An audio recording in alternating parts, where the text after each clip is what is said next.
के हमारे पदाधिकारी, हमारे स्टेट प्रेसिडेंट्स, हमारे पूरे एमएलएज, एमपीज, एमएलसीज, ये सब यहाँ पर आए हुए हैं। कुछ ही देर के बाद ये कॉन्फ्रेंस यहाँ पे मीटिंग हॉल के अंदर यहाँ पे शुरू होने वाली है।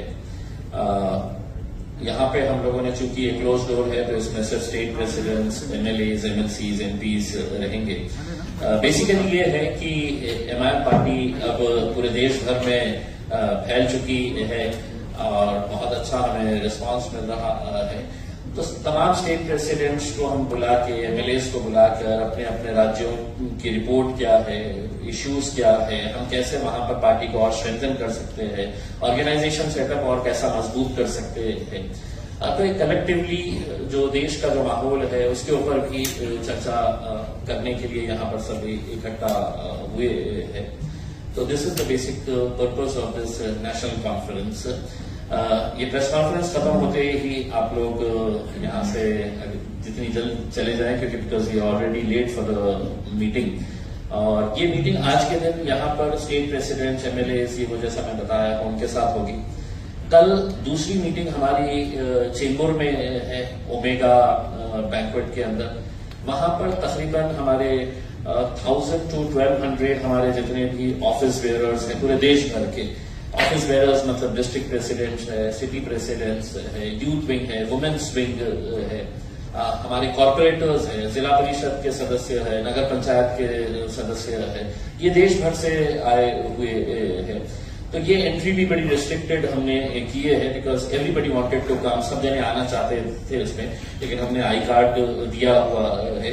तो क्योंकि हम इसके ऊपर एक गंभीर चर्चा करना चाहते हैं। साइमल्टेनियसली हमारी सोशल मीडिया की टीम जो है, वो सोशल मीडिया की टीम का हमारे पास एक वर्कशॉप साइमल्टेनियसली चलेगा। इस मीटिंग के अंदर है तो हमारा ऑर्गेनाइजेशन सेटअप को कैसे मजबूत किया जा सकता है, इसके ऊपर एक वर्कशॉप रहेगा। So these are basically the issues जिसकी वजह से हम यहाँ पर इकट्ठा हुए हैं। तो थैंक यू वेरी मच। अब आप लोगों के जो भी दूसरा मुझसे ये है, यकीनन आप लोग ये सवाल करेंगे और उसका जवाब मेरा देना जरूरी इस वजह से है कि मैं उस क्षेत्र से आता हूँ जहां पर सरकार ने कल एक नई छेड़ कर दी है कि हम औरंगाबाद शहर का नाम बदल दिए हैं करके। हमने हमेशा से ही इस तरह की जो सरकार की कोशिशें रह रही है कि किसी सड़क का नाम बदल दो, किसी बगीचे का नाम बदल दो, किसी रेलवे स्टेशन का, एयरपोर्ट का नाम बदल दो, शहरों के नाम बदल दो। देखिए, मुद्दों का हमने पहले से ही विरोध किया है और इसलिए किया है कि इतिहास अच्छा हो सकता है, इतिहास बुरा हो सकता है। आप इतिहास के पन्नों को किताबों से फाड़ सकते हैं, आप अपने बोर्ड को वहां से हटाकर अपना बोर्ड लगा सकते हैं, लेकिन इतिहास इतिहास है। औरंगाबाद शहर एक तारीखी शहर है, एक हिस्टोरिकल वर्ल्ड ओवर एक इम्पोर्टेंट शहर है पूरी दुनिया के अंदर। पूरे वर्ल्ड में अगर 2 वर्ल्ड हेरिटेज मॉन्यूमेंट्स कहीं पर है तो वो हमारे औरंगाबाद के अंदर है। आप कितना कन्वीनियंटली है तो शहर का नाम बदल देते हैं, उसका रिपरकशंस, उसका इम्पैक्ट क्या होने वाला है, फाइनेंशियल इम्प्लीकेशन कितना होने वाला है। जो हमारे स्टूडेंट्स हजारों की संख्या के अंदर बाहर पढ़ने के लिए गए हैं, उनको अब कितनी दिक्कतों का सामना करना पड़ेगा, सारे डॉक्यूमेंट चेंज करने पड़ते हैं। तो ये सब चीजों को देखते हुए हम इसका विरोध पहले से भी करते आए हैं। हमने तो औरंगाबाद के अंदर एक भव्य मोर्चा भी निकाला था and people from all cast, religion, सभी लोग उस मोर्चे के अंदर शामिल हुए थे जिन्होंने ये कहा था कि नहीं, हमको औरंगाबाद शहर का नाम ही रखना है करके। आज सरकार के पास आंकड़े हैं, आज सरकार के पास नंबर्स है, हुकूमत है, तो एक तरीके से डिक्टेटरशिप हो गई है कि लोगों को कॉन्फिडेंस में लिए बिना, भाई मेरे शहर का फैसला मेरे शहर की जनता तय करेगी, ना कि मुंबई में बैठे हुए उद्धव ठाकरे साहब करेंगे, ना एकनाथ शिंदे साहब करेंगे, ना देवेंद्र फडणवीस साहब करेंगे। इसमें आप कम से कम आके हैं तो हमारी जनता से, औरंगाबाद में रहने वाले लोगों से, उनसे ये पूछिएगा। उसमें अब चूंकि नाम बदल चुके हैं आपने, तो मैं आपसे ये सवाल करना चाहूंगा कि आपने इस शहर के लिए, अब चूंकि इतने महान शख्सियत के नाम के ऊपर आपने ये किए हैं, तो कितने हजार करोड़ रुपए का पैकेज दे रहे हैं ताकि इस शहर को हम अंतर्राष्ट्रीय दर्जे का सबसे बेहतरीन शहर बना सके। मेरा ये सवाल सरकार से ये है कि अब चूंकि नाम बदलने का आपने फैसला ले ही लिया है, तो क्या जिस शहर के अंदर 8-8 दिन के बाद आज भी पानी मिलता है, वहां पर कल से हर रोज पानी मिलने वाला है? इसका जवाब दे दे देवेंद्र फडणवीस साहब। क्या जो मेरे जिले के अंदर शेतकरी आत्महत्या कर रहे हैं अब आत्महत्या नहीं करेंगे क्योंकि शहर का नाम बदल गया है? क्या मेरे शहर के जो बेरोजगार है, जो नौकरियों की तलाश के अंदर है, क्या उन्हें अब नौकरियां मिलने वाली है? इसका जवाब एकनाथ शिंदे साहब, उद्धव साहब दे दे करके उसको।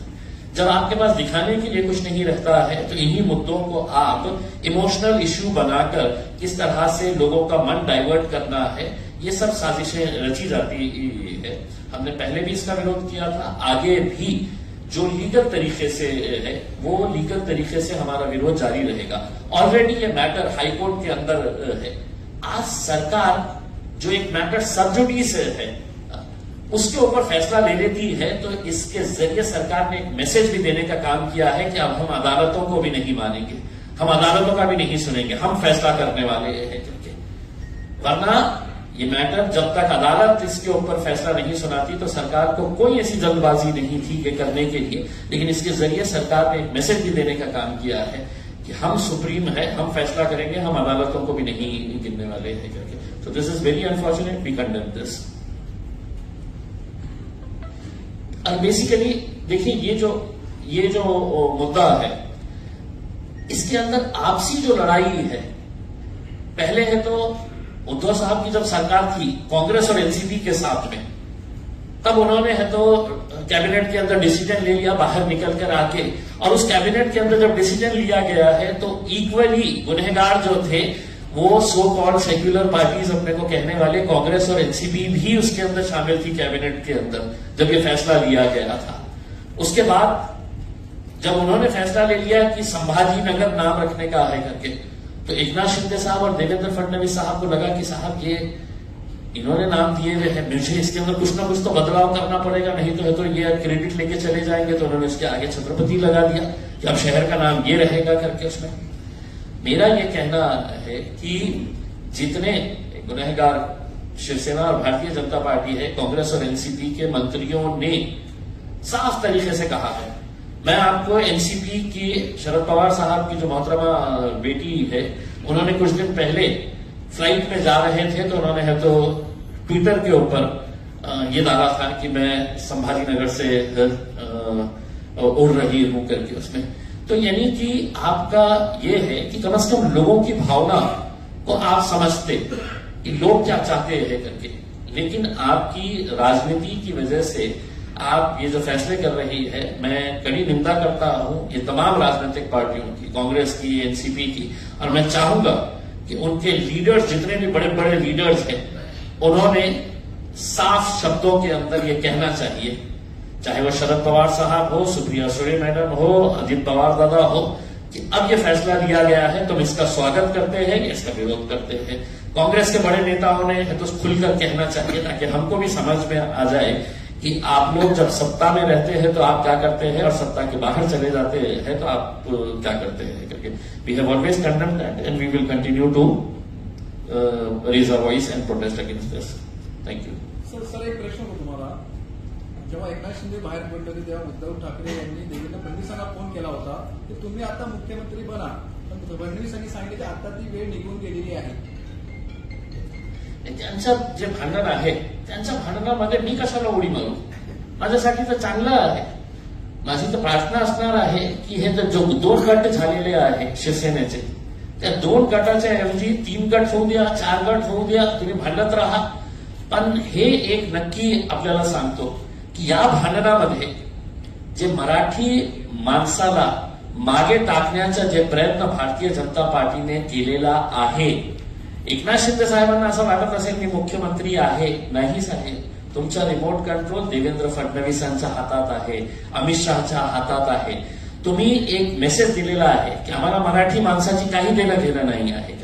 उद्धव ठाकरे साहेब जेव्हा आले होते सत्तेमध्ये फक्त कुर्सीसाठी काँग्रेस आणि राष्ट्रवादी काँग्रेस सोबत तुमचा जन्मच झाला होता, तुमच्या पार्टीचा जन्मच या मुद्द्यावर झाला होता की आम्ही काँग्रेस आणि राष्ट्रवादीचा विरोध करणार आहे म्हणून आम्ही शिवसेना स्थापित केलेली आहे।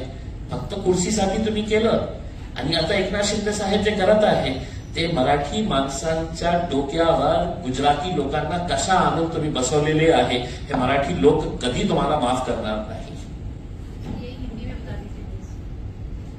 ये बाकी के जो है सवाल ओवैसी साहब। अधिवेशन को लेके पहला राष्ट्रीय अधिवेशन अपना वक्त भी मेरा वक्त भी बचाइए।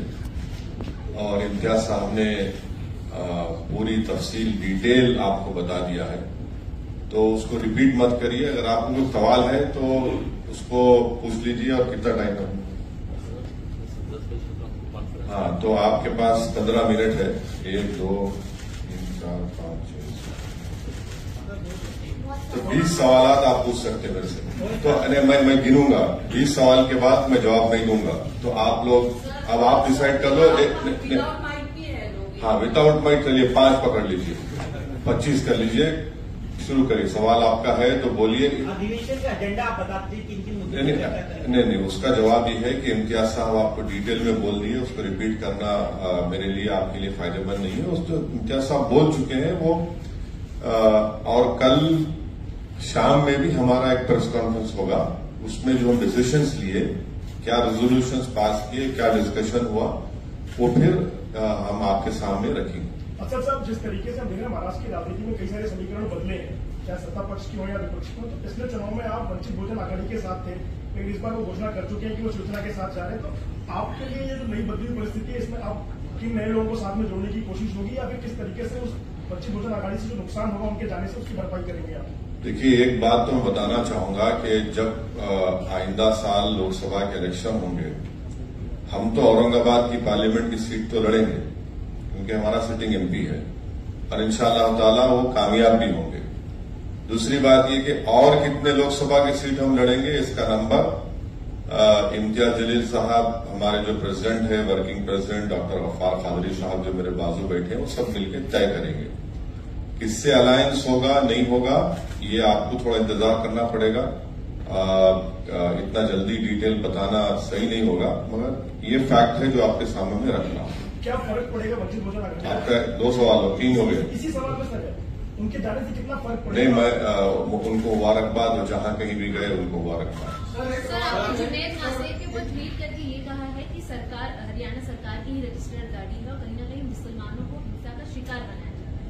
कैसे देखते हैं, क्योंकि इसको लेकर सीधे तौर पर नाराजगी दिखाई? देखिए, जो बोलेरो गाड़ी का रिपोर्ट एक यंग जर्नलिस्ट जिसका नाम अलीशान है, उसने रिपोर्ट किया है विद वीडियो एविडेंस कि वो जो बोलेरो गाड़ी है उसको इस्तेमाल किया गया था जहां कहीं भी ये जो सो कॉल्ड गौ रक्षक टास्क फोर्स जो बना दिया गया है, वो लोगों पर आतंक फैलाते हैं, मारते हैं, पीटते हैं, उनको कपड़े उतारकर घसीटते ले जाकर उस हर जगह वो बोलेरो दिख रही है।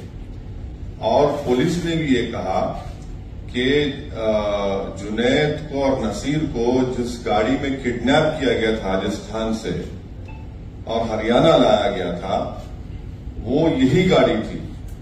तो इससे ये साफ गवर्नमेंट की गाड़ी है, इससे साफ जाहिर होता है कि ये स्टेट वायलेंस है मुसलमानों के खिलाफ। और मोदी सरकार तो लैटरल एंट्री की बड़ी बातें आप लिखते हैं, तो ये गौरक्षक को भी लैटरल एंट्री दे दी कि आप सो कॉल गौरक्षक कि आप जो चाहे करो, जिसको मारना है मारो, पीटना है पीटो, गोली चलाओ। और हद तो ये है कि वो जो ग्रुप है, वो जो पर्टिकुलर ग्रुप है, उनका यूट्यूब पे सिल्वर बटन है। मैं देश के प्रधानमंत्री से पूछना चाह रहा हूं कि जब आप मुख्यमंत्री थे तो आपके बारे में बीबीसी ने 2 पार्ट का एक वीडियो सीरीज डाला, तो आपने अंग्रेजों के बनाए हुए गुलामी के कानून को इस्तेमाल करते हैं, उस पर बैन लगा दी यूट्यूब पर, फेसबुक पर। ये जो दंगाई है, ये जो टेररिस्ट है, टेररिज्म कर रहे हैं, उनका यूट्यूब से नहीं निकालते आप? क्यों नहीं निकालते? क्योंकि आपका एक पॉलिटिकल पर्पस सा हो रहा है। वो क्या है कि मुसलमानों के खिलाफ एक नफरत को पैदा करो। और बीजेपी और प्रधानमंत्री पसमानदा मुसलमानों की बात करती है। म्यो मुस्लिम क्या है बताओ? फिर ये म्यो मुस्लिम क्या है बताओ? जो आपके एस्पिरेशनल डिस्ट्रिक्ट प्रधानमंत्री ने बनाए, नंबर 1 बैकवर्ड डिस्ट्रिक्ट तो मेवात है। हर चीज से जो एसडीजी के इंडिकेटर्स है सबसे बैकवर्ड है इंडिया में। और जुनैद और नसीर का ये है कि राजस्थान की सरकार फौरन गोपालगढ़ की कंप्लेन जब दिया गया बॉर्डर को सील कर देती तो जुनैद नसीर जिंदा रहते। मौत हो गई मगर कोई नहीं जाते। कोई भारत जोड़ो पे पूरा भारत निकलता है और अलवर में एक रॉयल फैमिली की शादी में पूरे मौजूद, और अलवर से 1 घंटे के रास्ते पर घाटमीका है, कोई नहीं जाता वहां पर। और हद तो यह है कि उदयपुर में और एक और जगह पर एक ऐसी ही वायलेंस हुआ था जो कंडेमनेबल है। वहां पर सरकार ने 30-30 लाख रुपए 50 लाख रुपए गवर्नमेंट नौकरी दी। यहां पर बोल रहे हैं कि गवर्नमेंट के 3 स्कीम में 15 लाख देंगे। ये डिस्क्रिमिनेशन है भाई। जब मरते हैं तो आप घर को नहीं जाते, क्यों नहीं जाते? मैं अपनी स्पीच में कहा इसलिए नहीं जाते क्योंकि अगर कोई मुसलमान की लाश के सामने खड़े हो गए तो उनको वोट नहीं मिलेगा। सर इसी से जुड़ा हुआ है, आप राजस्थान का मुद्दा लगातार उठा रहे हैं। रिपीट मत करिए, आपका ही नुकसान होगा। पार्लियामेंट के घेराव का कॉल दिया गया कि अगर 15 दिन में इंसाफ नहीं मिलता तो पार्लियामेंट का घेराव देश भर के मुसलमान करेंगे, ऐसा तौकीर आजादी ने कहा। क्या आप देखिए, आप मेरी पार्टी का पूछिए, मेरी पार्टी का जवाब हम दे सकते हैं। अब हर एक का जवाब तो मैं नहीं दे सकता हूं ना। आपने एक बात एक चीज बोला था कि शिवसेना के 2 से 4, 4 से 10 होने दो या बीजेपी के होने दो, उसका फायदा आपको होगा। लेकिन यहाँ जहां जहां एमआईएम ताकतवर है, फाइट अच्छा सा दिया है, वहां कांग्रेस का लॉस हुआ है। कहाँ हुआ? कांग्रेस कहाँ पे बताइए? औरंगाबाद की कहाँ? औरंगाबाद से 21 साल से शिवसेना का एमपी था ना। आप जर्नलिस्ट रह के सब बात नहीं करना मेरे भाई। सुनो, अब आप रात के 3 बजे मेरे को उठा के सवाल करेंगे तो मैं ऑटो प्ले पे आ जाता हूं। तो सुनो, आप देखो कांग्रेस का एक बात आप बहस में अपन बहस नहीं करेंगे कि आप वो फेमस एंकर मत बन जाओ 9 बजे की तरह। तो आप ये सुनिए, राहुल गांधी कैसा हारे? मेरी वजह से हारे। अरे आप सुनो मेरी वजह से हारे राहुल गांधी। हारे ना, हार गए मान लिए ना। अरे राहुल गांधी इलेक्शन की बात, अरे इलेक्शन में हारे ना, चलो आगे। जिंदगी में नहीं हारे। वो तो मेरे को नहीं मालूम, वो आप बोलेंगे। नहीं मैं नहीं बोल सकता। तो हारे हार गए। अब वो 186 लोकसभा सीट्स पर कांग्रेस बीजेपी लड़ी, सिर्फ 186, कोई नहीं था। अनफॉर्चुनेटली मैं नहीं था। तब भी खाली 16 सीट जीती 2019 में। मैं जिम्मेदार हूं। कब तक आप ये बात करेंगे? हम लड़ेंगे और जो कोई भी वंचित समाज पे जुल्म करेगा लड़ेंगे, जीतेंगे, हराएंगे भी उनको। ये अब सुन लीजिए, ये डेमोक्रेसी है, कोई तानाशाही नहीं है। ये जो एंटाइटलमेंट की पॉलिटिक्स की बात करते हैं ना, उनको लगता है कि ये क्यों आ रहे हैं लोग। अरे भाई, वो राजा रजवाड़े खत्म हो चुके हैं। ये जमहूरियत है, लोकशाही है। आप मेरे को रोक नहीं सकते। हम लड़ेंगे। हमारा संविधान इस बात का किया है।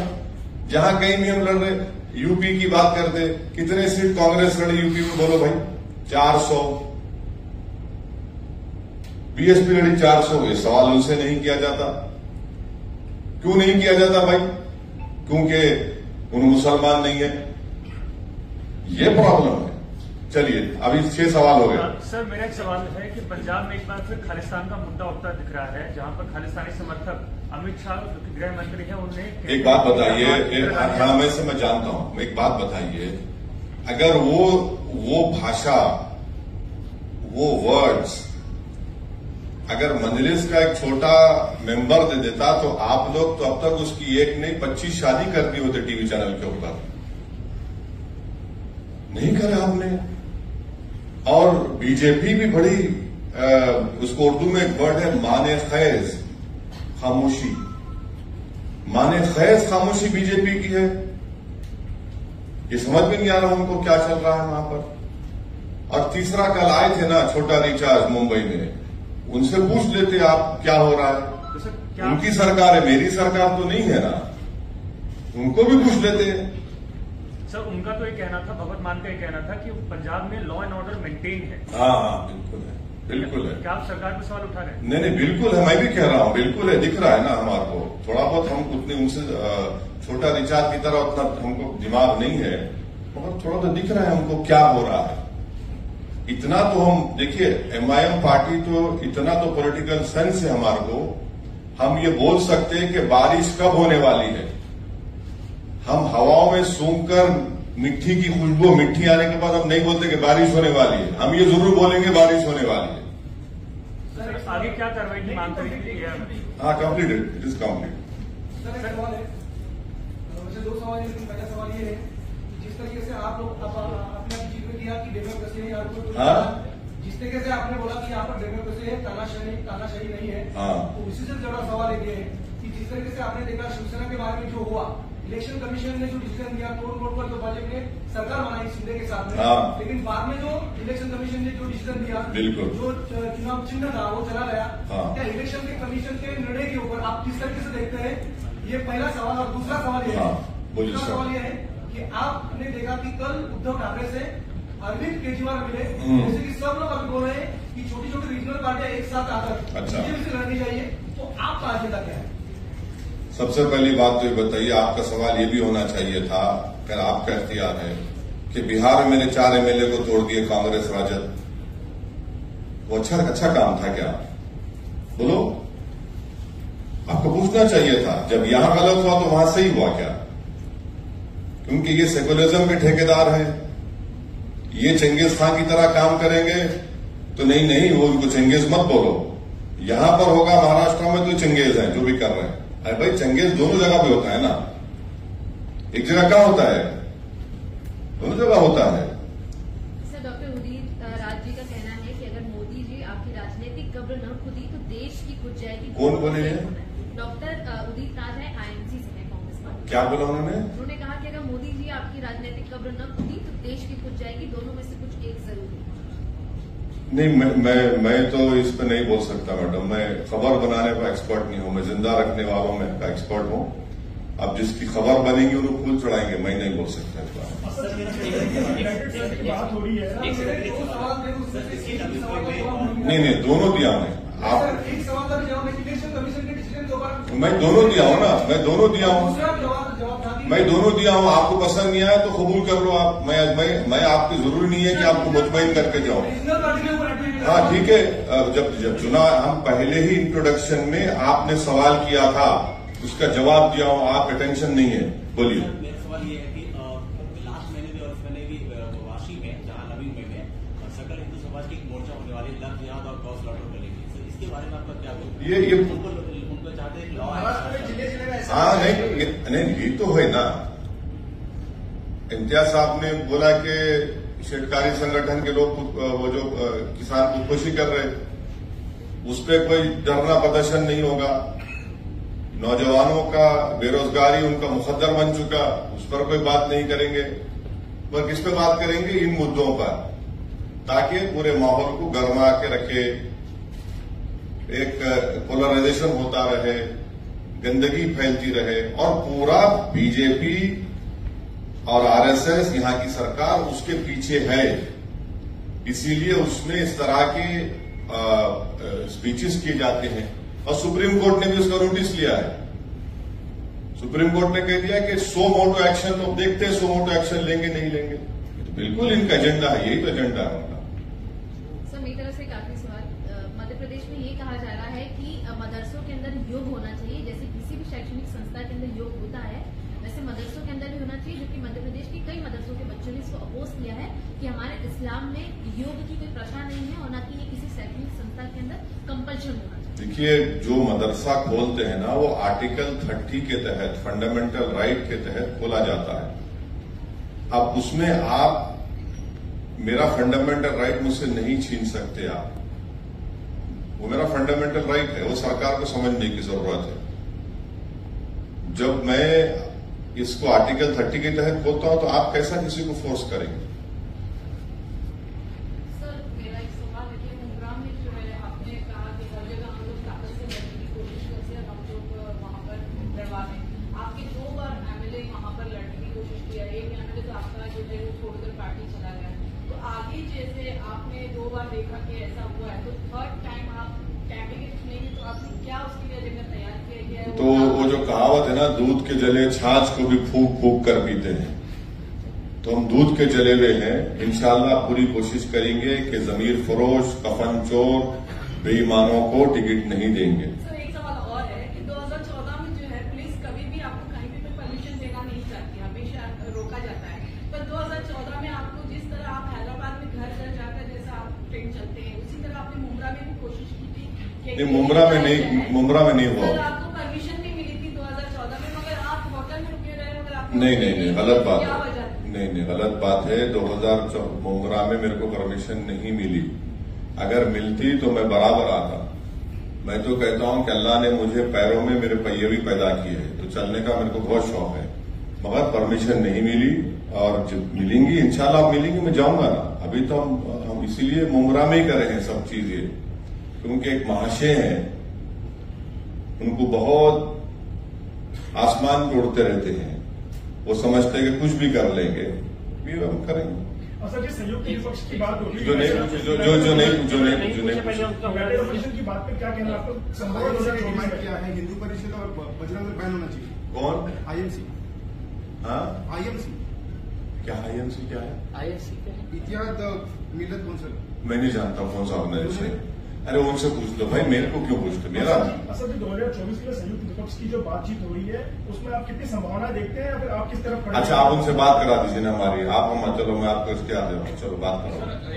आपको देता हूँ मैं, आपको संभावना नहीं, आपको देता हूँ जिम्मेदारी। चलिए बात कराइए ना, हम तो बहुत बात करा दीजिए। आप मैं तो बोलो बात करा दीजिए। अब वो बात नहीं करके आप लोग चलाते, वो टीम, फुला टीम, ऐसा टीम। अरे वो बात करा दो ना। सर ठीक है सर, लेकिन एक सवाल उससे जुड़ा हुआ एक सवाल है, आप उसका जवाब नहीं देना चाहते, लेकिन ये जवाब तो दे दीजिए कि अगर रीजनल पार्टी एक साथ आती है तो क्या बीजेपी को टक्कर दे सकेगी? क्या अगले चुनाव में? एक बात सुनिए, एक बात सुनिए। तेलंगाना में 2014, 2018 के असेंबली इलेक्शन में बीजेपी कैसा हार रही वहां पे? आपको सोचना पड़ेगा। 2014, 2018 में बीजेपी को हरा दिए, बीजेपी नहीं जीती वहां पर। अब इस साल दिसंबर में होंगे, नहीं जीतेगी बीजेपी इंशाल्लाह तेलंगाना में। इसका क्रेडिट थोड़ा तो हमको दो। आटे में जितना नमक डाल उतना तो क्रेडिट दो मेरे को, इतना तो दिल बड़ा कर लो, उतना तो दो। आपको नहीं बोल रहा हूं, आपको नहीं बोल रहा हूं, मैंने आपको क्यों बोलूंगा? मेरा आप मेरे दुश्मन है क्या पर्सनल? आप जर्नलिस्ट है, अपना काम कर रहे हैं आप। सर मेरा सवाल होगा कि शिवसेना टूटने के बाद कई सारे जो पार्टियां हैं वो उद्धव ठाकरे के पास पहुंच रही हैं। आप भी मुंबई पहुंचे हैं। कितनी पार्टियां हैं जो उनके पास पहुंच रही है, उद्धव ठाकरे से मुलाकात करने पहुंच रही है? कल आम आदमी पार्टी पहुंची, उससे पहले सपा पहुंची थी, तो क्या आप वैसे भी पहुंचने वाले हैं उद्धव ठाकरे से मुलाकात करने? सिंपैथी है? नहीं सर, मैं क्यों पहुंचूंगा? मैं जनता के दरवाजे पर पहुंचूंगा। मैं गरीब के घर पे जाऊंगा, मैं जुनैद नासिर के घर पे जाऊंगा, विशालगढ़ में जो परसों दरगाह के सामने शिवरात्रि के दिन जो पटाखे दरगाह की तरफ मारे गए, मैं उस दरगाह के पास जाऊंगा। जिस पे जुल्म हो रहा है उसके पास जाऊंगा मैं। और जो लोग खामोश बैठे हुए हैं वो क्या बोलेंगे फिर? वो तो बोलना चाहिए ना उन लोगों को, कुछ नहीं बोलते। देखते हैं क्या आपका क्या सवाल था? आपके घर पर हमला किया गया दिल्ली में, उससे पहले गोलियां चलाई गई थी, आपको लगातार आपको ऐसा है ना, ये नामर्द लोग हैं, इनको हिम्मत नहीं है, तो इनको लगता है कि मेरे घर पे आके तो पत्थर मारेंगे। मैं इन लोगों से बोलूंगा कि बेटा नेक्स्ट टाइम जब तुम आएंगे मेरे को बोल के आना, मैं रहूंगा घर पे, जब पत्थर मार के दिखाओ। अरे क्या है ये? अच्छा आपको मालूम कि मेरे जैसा ये कैमरा है ना, ये कैमरा, वो दीवार, उधर दिल्ली पुलिस का हेडक्वार्टर है, बाजू मेरा neighbour election commission of India है। वो क्या हो रहा है? ये एक हाई सिक्योरिटी जोन में 4 मर्तबा हो चुका है और ये तमाशा देख रहे हैं। तो इससे आपको समझ में, आप देश देख रहा है इन चीजों को। तो खैर देखिए, मेरी जान की कोई अहमियत नहीं है, आप और हम जाएंगे इस दुनिया से, मगर जो आप जो चीज कर रहे हैं, लम्हों ने खता की सदियों ने सजा पाई का मामला हो जाएगा। हो गया सर एक ही है नहीं बाबू नहीं सर लास्ट प्लीज अधिवेशन के बारे में आपके जो हो गया अधिवेशन का आपको बोल दिया ना शुरू में बोल दिया अधिवेशन नहीं सर वो आप सुन लो चाहे तो जवाब दे दो नहीं तो दे देंगे सर उत्तर प्रदेश में मायावती ने एक अलग फंडा यूज किया कि गणेश नहीं हाथी है क्योंकि वो जो बीएसपी है एक टिपिकल समाज का पार्ट है ऐसा उसमें एक स्टैंप लगा था लेकिन जो उन्होंने एक नया फंडा इख्तियार किया कि हाथी नहीं गणेश है वो जीत गई अभी उसके बाद जो हुआ सो हुआ तो एमआईएम भी यहाँ पर या पूरे देश में कुछ ऐसा करने वाली है क्या सोचा नहीं बहुत कुछ सोचे हम आपको क्यों बोलेंगे नहीं आपको क्यों बोलेंगे बोलना है बोलेंगे अभी क्या जल्दी है हमारे जरिए तो हाँ आपके जरिए से ही फैलाएंगे फिक्र मत करिए